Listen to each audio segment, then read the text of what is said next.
Poor men do not only lack money, many of them fear what money would force them to become. Money gives options. Options create responsibility. Responsibility destroys excuses. That is why some men secretly fear wealth more than poverty. Poverty gives them someone to blame. Wealth would leave them alone with their own standards. And that is where the real darkness begins. Money is not just economic. It is psychological. It does not only test what a man can earn, it tests what he is willing to lose. His excuses, his tribe, his innocence, his image of himself as the man who could have become something if only the world had been fair. Most men say they want freedom. But freedom is expensive, not only in dollars, in responsibility, in judgment, in isolation, in the death of the old identity that made weakness feel familiar. A man can complain about being trapped for years. He can blame his family, the economy, his background, his lack of support, his lack of luck. Sometimes he is right. Sometimes the world did not give him a clean road. Sometimes the people around him did not believe in him. Sometimes he had to build with less than other men were handed for free. But there is a colder question beneath all of that. What happens when the excuse is no longer enough? What happens when the man finally gets a chance? What happens when he has the tool, the room, the information, the opportunity, the money, and still must face the fact that freedom will demand a different version of him? This is why money scares weak men. Not because money is evil, not because money corrupts every soul it touches. Money scares them because it removes the beautiful comfort of helplessness. When a man has nothing, every failure can hide behind circumstance. No support, no capital, no chance. No one helped me, no one believed in me, no one opened the door. But when he gains resources, the battlefield changes. Now the question is no longer only what happened to him. The question becomes, what did he build? What did he choose? What did he risk? What did he study? What did he discipline? What did he become? Money does not only expose the world, it exposes the man holding it. And this is why many men do not merely fear poverty. They fear the identity death that comes after poverty. Because once wealth becomes possible, the old victim story loses power. Once options appear, blame becomes weaker. Once responsibility arrives, the man can no longer pretend his chains are only external. Machiavelli would not ask whether money is good or bad. That is the question of men who want to sound moral while remaining powerless. He would ask a colder question. Who controls the man who has none? Because a man without resources is easier to command. His time can be bought cheaply. His movement can be restricted. His dignity can be negotiated by people who do not respect him. His choices shrink until he begins to call survival wisdom. And this is the first prison, not poverty itself. The belief that wanting more makes you corrupt. Some men were trained to feel guilty for wanting money. They learned that ambition is greed, that negotiation is arrogance, that wanting better rooms means betraying where they came from, that becoming wealthy means becoming one of those people. But ask yourself who usually teaches this lesson. Often it comes from people who never mastered money, but still wanted moral authority over it. They could not command it, so they condemned it. They could not use it, so they called it evil. They could not build leverage, so they called ambition selfish. They could not escape dependence, so they called dependence humility. And the young man absorbs this before he has the strength to question it. If I want more, I am greedy. If I charge more, I am selfish. If I leave, I am disloyal. If I rise, I am arrogant. If I win, I betray the people who stayed where I started. This is how weakness disguises itself as virtue. Machiavelli understood this kind of deception. In The Prince, he writes that a ruler must learn to act according to necessity because something which looks like virtue, if followed, would be his ruin, while something else, which looks like vice, yet followed, brings him security and prosperity. That sentence is a knife. He is not saying evil is beautiful. He is saying appearances deceive. What looks noble can weaken you. What looks harsh can protect you. What looks selfish may simply be the refusal to remain controllable. A broke man who refuses to negotiate because he wants to look humble is not noble. He is unprotected. A man who undercharges because he fears judgment is not generous. He is afraid. A man who stays dependent because his environment calls ambition betrayal is not loyal. He is obedient. The world does not reward your innocence, it uses it. And that is where most men start to lose before the game even begins. They do not lose because they lack talent. They lose because they have been trained to distrust the very tool that would give their talent room to move. Money does not make a man good. Money does not make a man evil. Money makes a man more capable of expressing what he already is. A foolish man with money becomes a louder fool. A weak man with money becomes distracted. A desperate man with money becomes careless. But a disciplined man with money becomes harder to stop. A strategic man with money becomes dangerous to systems that depended on his dependency. This is why you must stop treating poverty like proof of moral superiority. Poverty may be your starting condition. It may be your wound. It may be your history. But the moment it becomes your identity, it becomes your cage. Howard Schultz grew up in a federally subsidized housing project in Brooklyn. His early life did not hand him comfort, capital, or status. His father struggled with unstable work. His family knew how fragile working-class life could become when there is no insulation between a man and misfortune. Schultz could have used that as a permanent explanation. He could have turned poverty into a religion. He could have said the world was unfair, business was greed, and ambition was betrayal. He had the perfect emotional material to build a lifetime of resentment. But he interpreted money differently. He did not see business only as greed. He saw it as structure, mobility, control, a way to create dignity where fragility had once ruled. He entered a small coffee company. He saw a larger possibility. He left to build his own concept. Then he returned with enough leverage to buy and expand Starbucks into a global company. The lesson is not to become Howard Schultz. The lesson is colder. Do not ask poverty for permission to outgrow it, because poverty will never bless your ambition. The old room will rarely applaud the man who proves the ceiling was not holy. The people who made peace with limitation may call your hunger arrogance because your movement threatens their explanation. And that is why a man must become precise about money. Not obsessed, not worshipful, precise.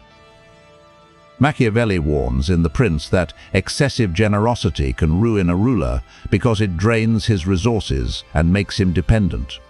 He says a wise prince should not fear a reputation for being mean if economy allows him to defend himself and act without burdening others. Applied to your life, the message is brutal. Stop trying to look generous before you are stable. Stop performing abundance before you have assets. Stop buying approval with money you have not mastered. Stop proving you are a good man by staying financially weak. A broke man who spends to look noble is not generous. He is strategically exposed. If you are the kind of man who wants power without apology, stop confusing movement with progress.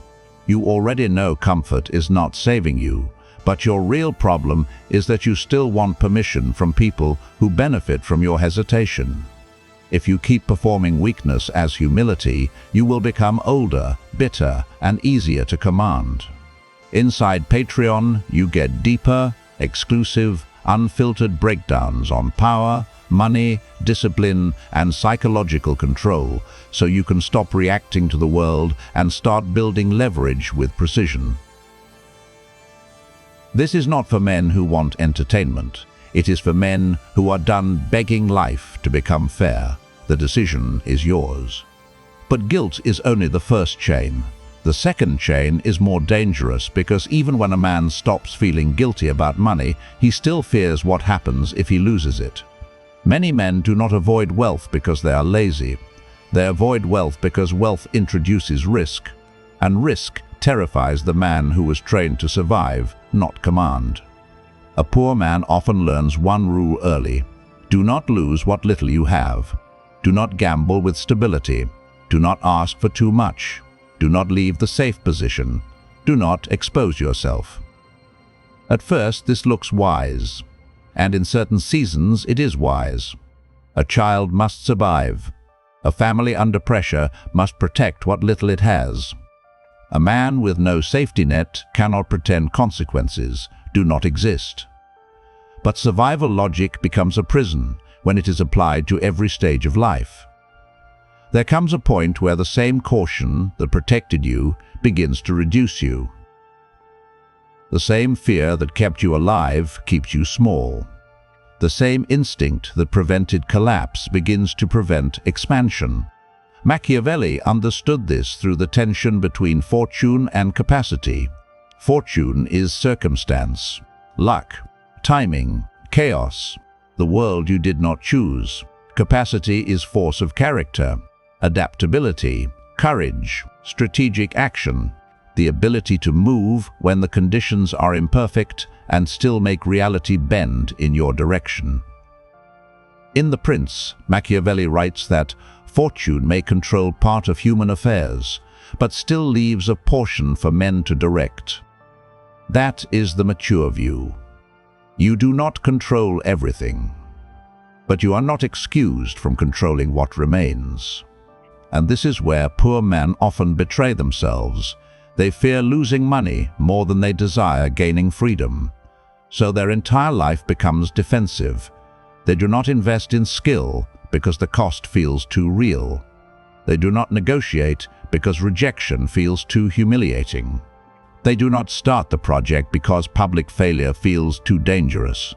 They do not leave the room where they are disrespected because the unknown feels worse than the insult. They protect a small life so carefully that it never expands. This is not discipline. It is fear wearing the mask of responsibility.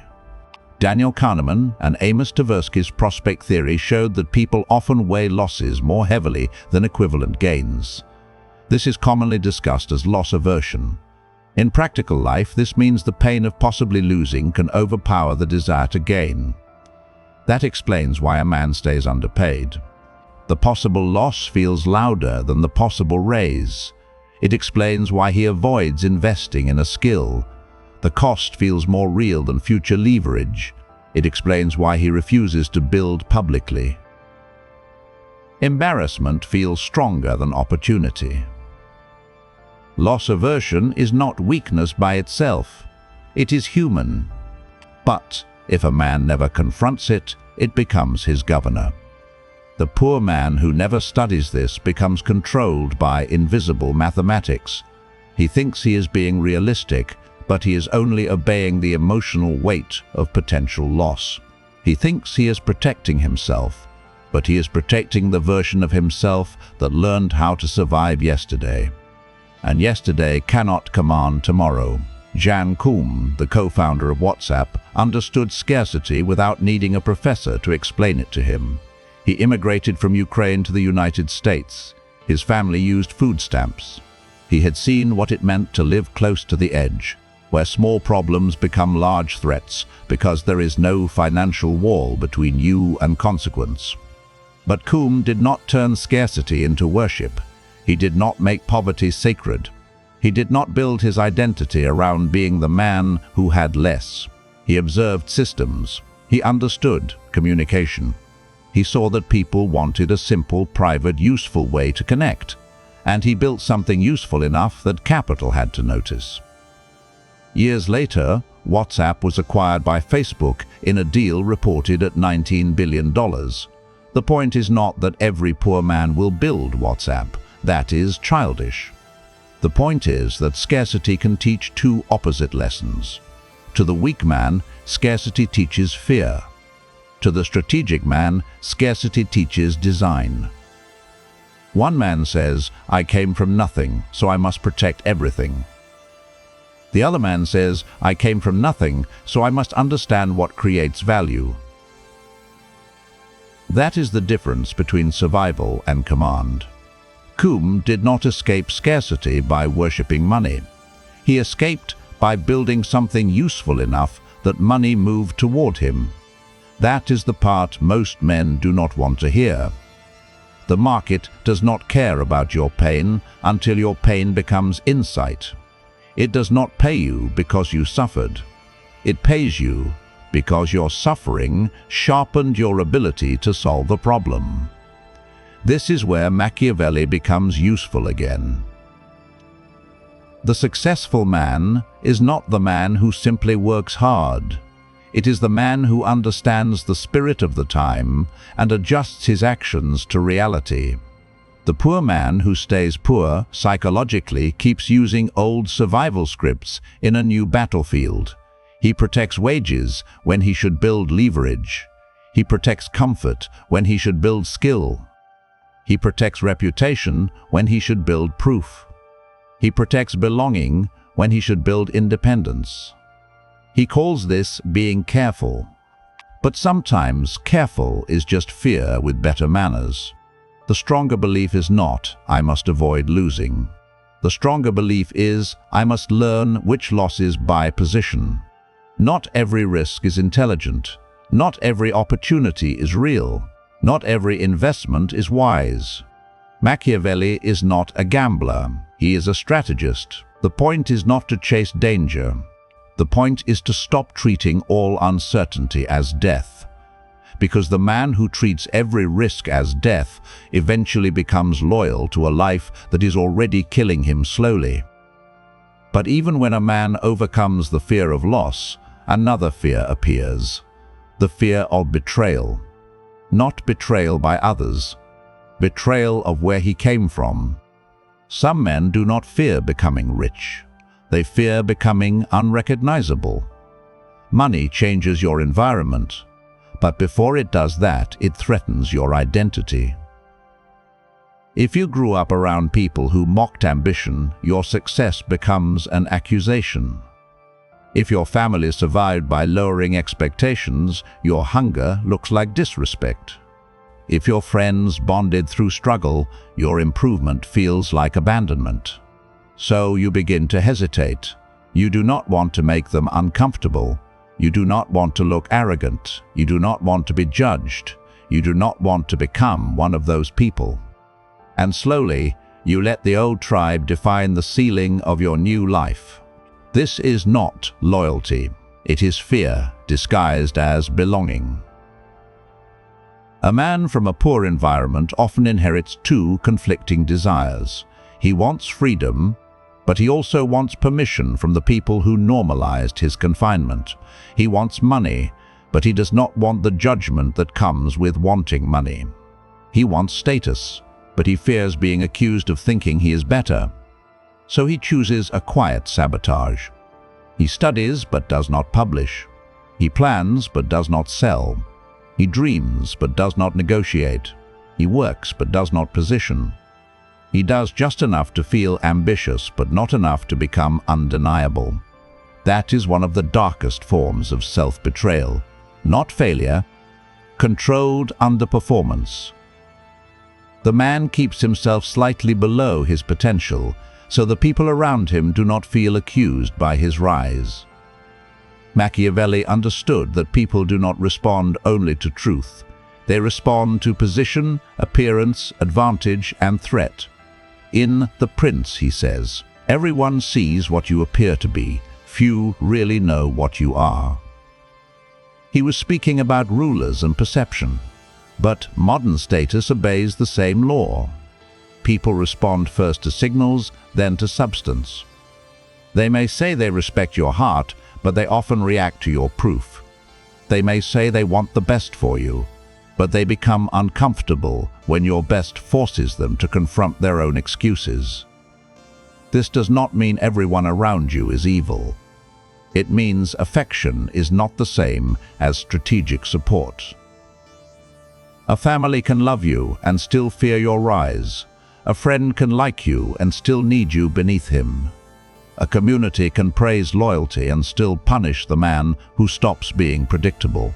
That is why money becomes an identity threat. Because money gives you the ability to leave old expectations. And old expectations rarely release a man peacefully.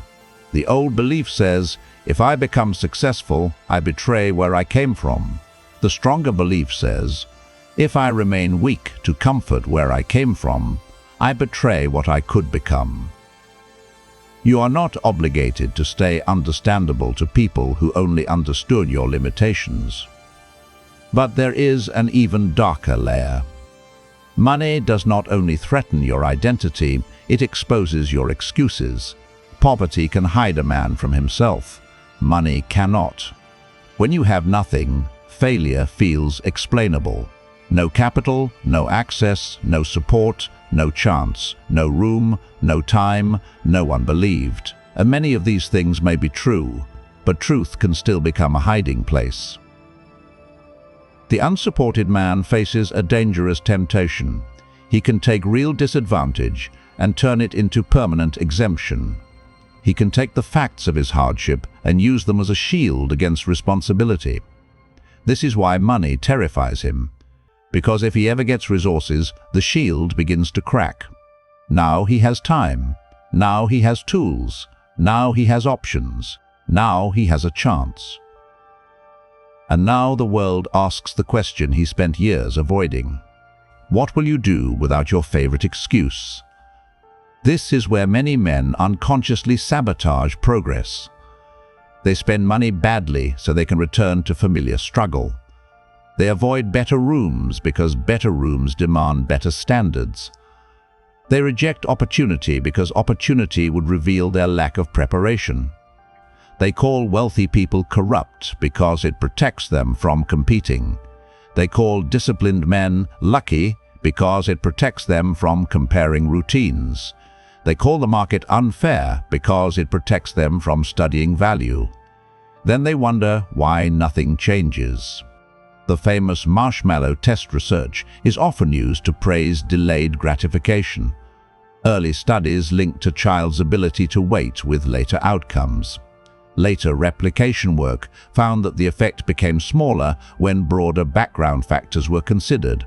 In other words, discipline matters, but environment and strategy matter too. That is the mature lesson. Do not worship willpower. Build conditions. A poor man does not need motivational slogans about patience. He needs a system where sacrifice converts into skill, skill converts into proof, proof converts into leverage, and leverage converts into freedom. If sacrifice does not convert, it becomes bitterness. If discipline does not create proof, it becomes private suffering. If hard work does not meet a battlefield that rewards it, it becomes exhaustion with moral decoration. This is where most men fail. They sacrifice, but without strategy. They save, but never increase earning power. They work hard, but never become visible. They stay disciplined, but toward no clear market value. They avoid pleasure, but do not build assets. Then they say, discipline does not work. No. Blind discipline does not work. Unpositioned discipline does not work. Invisible discipline does not work. Discipline without leverage is just exhaustion wearing a crown. Machiavelli would not admire suffering by itself. He judged actions by whether they preserved power, secured position, and changed reality. In The Art of War, Machiavelli writes, in war, discipline can do more than fury. Do not misread this. This is not about violence. This is about ordered force under pressure. Raw anger is inferior to discipline, but discipline is only powerful when it is aimed at the right battlefield. Anger about poverty means nothing. Resentment means nothing. Hunger means nothing. The market does not care that you are tired. It cares what problem you solve. Your family does not need to believe your ambition. Your proof must make belief irrelevant. Your pain is not currency. Your output is. The old belief says, I suffered, so the world owes me. The stronger belief says, I suffered, so I must become more strategic than men who were protected. That is not comfort, that is command. The unsupported man cannot afford vague ambition. He must become precise. Precise with money. Precise with attention. Precise with skill. Precise with reputation. Precise with risk. Because once a man understands exposure, he reaches the final truth. Money is not the goal. Money is power only when it increases control. Many poor men secretly worship money while pretending to hate it. They say money is evil, but they envy those who have it. They say rich men are corrupt, but they dream of rich men's options. They say money does not matter, but their entire day is controlled by the lack of it. This is not wisdom, it is confusion. Money is not morality. Money is capacity. It gives you time. It gives you mobility. It gives you defense. It gives you access. It gives you the ability to refuse. And refusal is one of the first signs of power. A man who cannot refuse is not free. He is available. Without money, your choice is narrow. You tolerate disrespect longer. You remain in bad rooms longer. You delay health. You delay learning. You delay escape. You delay building. You delay becoming. You become dependent on the moods of employers, clients, landlords, relatives, institutions, and gatekeepers. Money does not solve every human problem, but it solves the problems that come from having no options. And options are the beginning of command. Warren Buffett wrote in his 1986 Berkshire Hathaway shareholder letter that the company tries to be fearful when others are greedy, and greedy only when others are fearful. This is not a motivational quote, it is emotional inversion. The strategic man does not let the crowd dictate his nervous system. When others panic, he studies. When others chase, he waits. When others worship quick gain, he protects capital. When others freeze, he looks for position. That is Machiavellian in structure. Not because Buffett is Machiavelli, but because both understand something most men never master. Power belongs to the man who does not let mass emotion command him. Poor men often live inside other people's emotions. Their boss is angry, so they panic. Their family doubts them, so they shrink. Their friends laugh, so they stop. The market falls, so they hide. Opportunity feels uncertain, so they freeze. They call this being realistic. It is not realism, it is emotional government. The man is not ruling his life. He is being ruled by the nervous systems around him. Machiavelli's prince survives because he does not confuse appearance with reality, affection with loyalty, or comfort with security. In The Prince, Machiavelli says the ruler must avoid being despised and hated, and must show greatness, courage, gravity, and fortitude, so that others cannot easily deceive or manipulate him. Your financial life must create the same impression. Not fake luxury, not loud spending, not pretending, not desperate performance. Control. No emotional borrowing, no public begging for belief. No dependence on one fragile income stream if you can build alternatives. No identity built around being broke. No spending to impress people who would not protect you if you fell. If you are the kind of man who understands that money is not the throne, stop mistaking information for transformation. You already know you need more power, but your problem is that you keep consuming ideas without building a system that forces you to act. If you keep studying without implementation, you will become a spectator with a strong vocabulary and a weak position. Inside Patreon, you get exclusive, unfiltered lessons, deeper frameworks, and practical psychological breakdowns, so you can turn insight into leverage, discipline into proof, and pain into command. This is not for men who want comfort disguised as wisdom. It is for men who are ready to be measured by what they build. The decision is yours. Here is the coldest truth of the entire video. A man cannot become free while fearing the tool that buys his freedom. Do not worship money. That makes you owned by desire. Do not fear money. That makes you owned by scarcity. Command money. That means you understand its function. Money is stored movement. Money is delayed refusal. Money is protection against humiliation. Money is the ability to leave.